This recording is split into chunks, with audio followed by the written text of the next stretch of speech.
What's going on, guys? Brandon watching Unwind. It's been a little bit since I've made a video. I've just been pretty busy. I'm still pretty busy this weekend. I'm out here hiking around in the icy mountains of Alaska, but there's been a lot of news coming out lately, a lot of stuff going on with the watch game. You got Watches and Wonders, you got the new releases by all the brands. We got some stuff going on with the Moon Swatch. So today I just wanted to pick one topic, talk about a little bit. So I'm going to talk about the novelties this year, the new releases from Rolex and kind of what's going on with them, because I like some of what's going on, but I was pretty surprised at the same time. Let's talk about what they discontinued. They discontinued 3 of the 4 colors for the OP41. They discontinued the Tiffany. There was some talk about that. A lot of rumors going on beforehand. They ended up doing that cancellation. They canceled the red dial that I personally wanted, so I'm a little bummed out.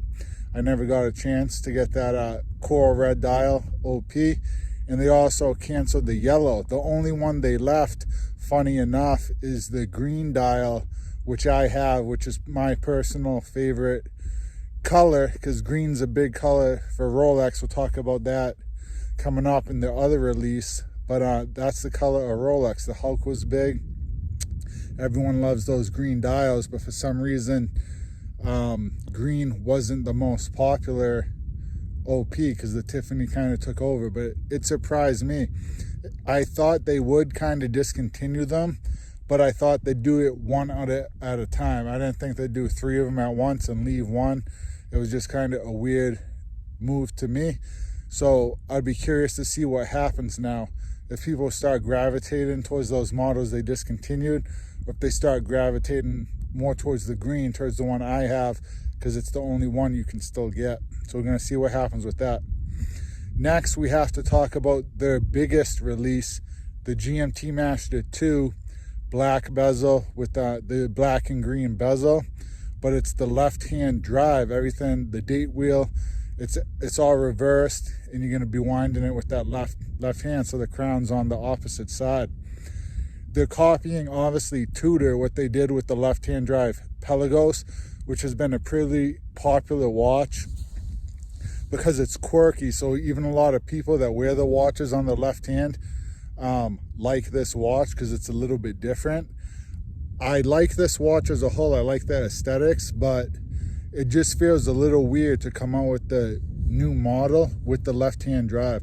I think it would have made a lot more sense if they released this new model standard, like a regular watch, with everything being on the right side of the case, and then maybe did the Pepsi or the Batman with the left-hand drive. So you kind of revitalizing some interest in this older model by now offering the left-hand drive, rather than simply going to the left-hand drive with a brand new watch. Because now I think you're kind of isolating people, since I've heard the number of left-hand people are only 10% of the population, and a lot of them are used now. The watch-loving left-handers are used to wearing the watches either on the left hand anyway, or kind of the left hand watches on their right hand. So I don't really get it. I think they're kind of shutting down a lot of people with this new release, and it would have made a lot more sense to I'm just looking around. I thought a bear was coming around. I got my fanny pack with the heater in it, just in case. So you gotta always watch out for bears in Alaska. You never know what's gonna jump out here. I saw a coyote a little while ago. But yeah, I think that's a weird one for me. I like it. I'd get it if I had the chance, but it would have made a lot more sense to me.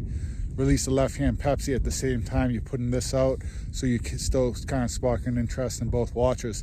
The last thing I want to talk about in reference to Rolex is going to be the Airking. They made a couple changes with the Airking, some very subtle changes. They added a 0.5 instead of just the 5, so everything's a little bit more symmetrical on the dial, and they changed the case to the more professional looking case.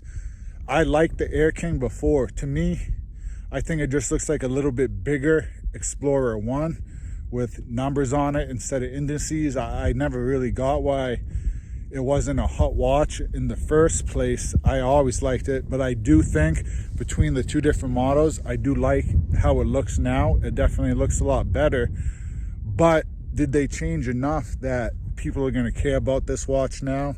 It was probably Rolex's least popular professional line watch, and I don't know if they changed enough. I think they would have been better off making this change to stay kind of faithful to the previous Airking. But the Airkings had so many iterations in the past, they really could have done anything in terms of dial and color options.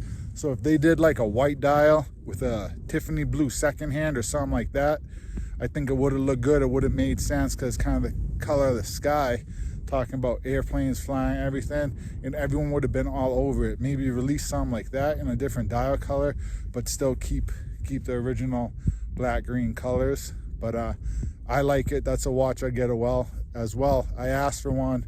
We'll see if I go another 2 years before I get another Rolex. We'll see what happens. But I just want to touch on that.